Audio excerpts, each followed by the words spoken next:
নমস্কার বন্ধুরা, আশা করি সবাই ভালো আছেন, সুস্থ আছেন এবং সুন্দর আছেন। কিছুদিন পর আবার একটা ভিডিও বানাতে যাচ্ছি। আজকের ভিডিওতে আমি স্টক মার্কেট নিয়ে আবার একটু কিছু কথা বলবো। বন্ধুরা, আমি প্রায় 16 বছর ধরে এই স্টক মার্কেটে ইনভেস্ট করি এবং স্টক মার্কেট নিয়ে চর্চা করি। এই 16 বছরের অভিজ্ঞতা থেকে আমি এটুকু বলতে পারি, আমার জানা মতো স্টক মার্কেট ইনভেস্টমেন্টের থেকে বেটার ইনভেস্টমেন্ট কিছু নেই।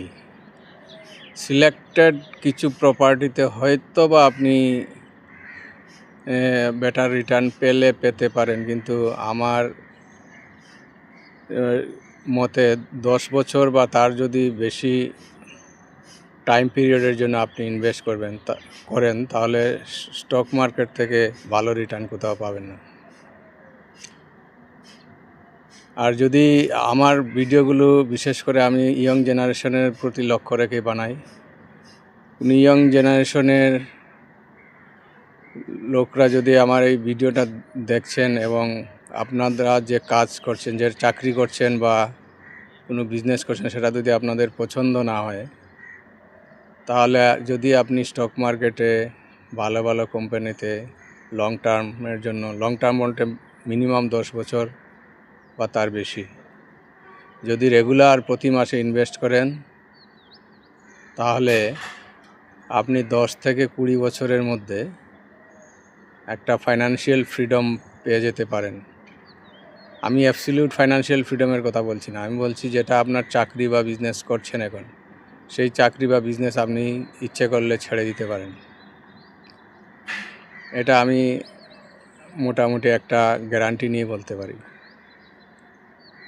তাহলে আপনার প্রত্যেক মাসে অন্তত মিনিমাম 10,000 বা তার বেশি আপনি ইনভেস্ট করুন, তাহলে 10 থেকে 20 বছর আপনি ভালো ভালো কোম্পানিতে ইনভেস্ট করুন, লং টার্মের জন্য ইনভেস্ট করুন। প্যানিক করবেন না। যদি মার্কেট ডাউন হয়ে যায়, আপনার স্টক ডাউন হয়ে যায়, কোম্পানি যদি কোনো ফান্ডামেন্টাল প্রবলেম না হলে, কোনো ফ্রড কেস এরকম কিছু না হলে আপনি কখনো বেচবেন না আপনার শেয়ারগুলো। যদি না বিক্রি করেন এবং ভালো কোম্পানির শেয়ার যখন ডাউন হয়ে যাবে, তখন যদি নিচে নেমে যাবে, তখন আপনি যদি আরও বেশি করে ইনভেস্ট করেন, তাহলে আপনি ফাইন্যান্সিয়াল ফ্রিডম পেতে পারেন। এটা আমার দৃঢ় বিশ্বাস। তো স্টক মার্কেটে ইনভেস্ট করতে গেলে আমি এটা কেন বলছি, কারণ আমি 2019 জানুয়ারিতে ভলান্টারি রিটায়ারমেন্ট নেই। আমি সরকারি চাকরি করতাম সেন্ট্রাল গভর্নমেন্টের। রিটায়ারমেন্টের পর আমি যে অ্যামাউন্টটা পাই, তার প্রায় 1/3 টাকা আমি একটা মূর্খামির জন্য আমি খুইয়ে ফেলি। তা আমি আগের একটা ভিডিওতে বলছি, কি মূর্খামি সেটা আমি বলবো না, কারণ খুবই লজ্জাজনক। সেটা শেয়ার মার্কেট নয়, অন্য একটা জায়গায়। তো এইটা বিশাল অ্যামাউন্ট যেটা আমি লস করি, সেই অ্যামাউন্টটা আমি মাত্র 2 বছরের মধ্যে স্টক মার্কেট ইনভেস্টমেন্টের মাধ্যমে আমি কাভার করে এগিয়ে যাই। তো সেখান থেকে আমার স্টক মার্কেটের প্রতি আমার যে বিশ্বাস, সেটা আরও দৃঢ় হয়ে যায়। তো স্টক মার্কেটে যদি আপনি ইনভেস্ট করতে চান, তাহলে আপনার তো একটা ডিম্যাট অ্যাকাউন্ট লাগবে একটা ব্রোকারের মাধ্যমে, একটা ব্যাঙ্ক অ্যাকাউন্ট তো অবশ্যই লাগবে, আর একটা ট্রেডিং অ্যাকাউন্ট। আপনি যে ডিম্যাট অ্যাকাউন্ট খোলার পরে আপনি মার্জিন মানি দিলে আপনার ট্রেডিং অ্যাকাউন্ট অটোমেটিক খুলে যাবে। তারপরে আপনি কী রকমের স্টকে ইনভেস্ট করবেন, দেখবেন আপনি কোন সেক্টরের কোম্পানি সেটা, তো সেক্টরটা কীরকম, ভালো কিনা, সেক্টরের ফিউচার গ্রোথ প্রসপেক্ট কীরকম, সেটা দেখার পর দেখবেন আপনার কোম্পানির ম্যানেজমেন্টটা কীরকম, সেটা নিয়ে একটু খবর নেওয়ার চেষ্টা করবেন। দেখবেন কোম্পানিতে কোনো ঝামেলা চলছে কিনা, কোনো ফ্রড কেস আছে কিনা। ম্যানেজমেন্ট যদি ঠিকঠাক থাকে আর কোম্পানির বিজনেস যদি ভালো হয়, গ্রোথ প্রসপেক্ট ভালো হয়, তাহলে কোম্পানিটার শেয়ার প্রাইস যদি একটু রিজনেবল ভ্যালুতে আপনি পান, তাহলে সেই শেয়ারে আপনি ধীরে ধীরে ইনভেস্ট করুন।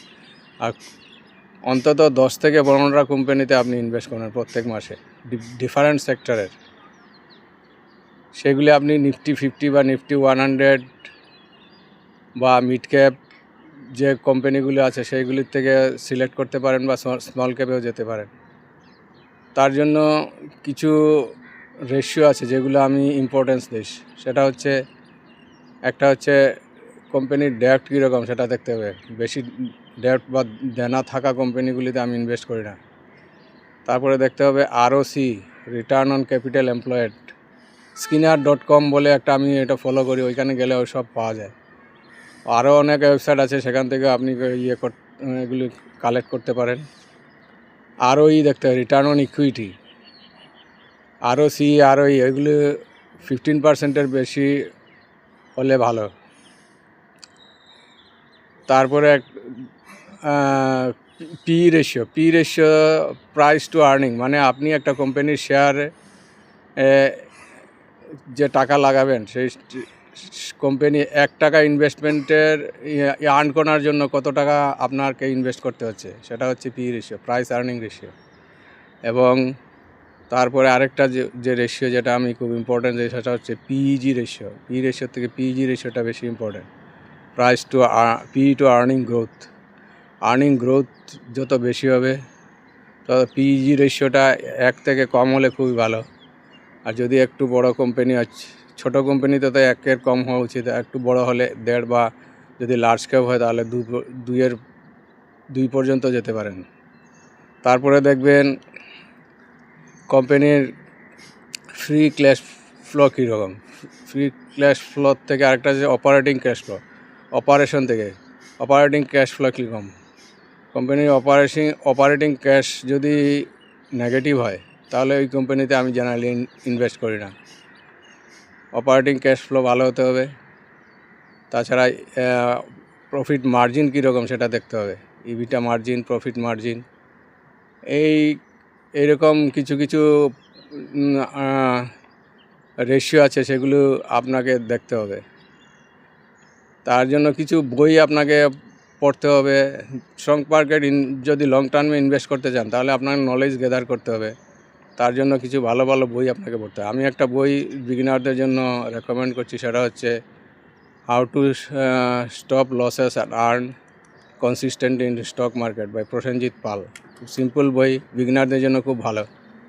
বইটা পড়তে পারেন। আরও অনেক বই আছে, সেগুলি পড়তে পারেন। তারপরে যদি আপনি রেগুলার ইনভেস্ট করেন তাহলে আপনি লং টার্মে একটা ফাইন্যান্সিয়াল ফ্রিডম পেতে পারেন। ধন্যবাদ।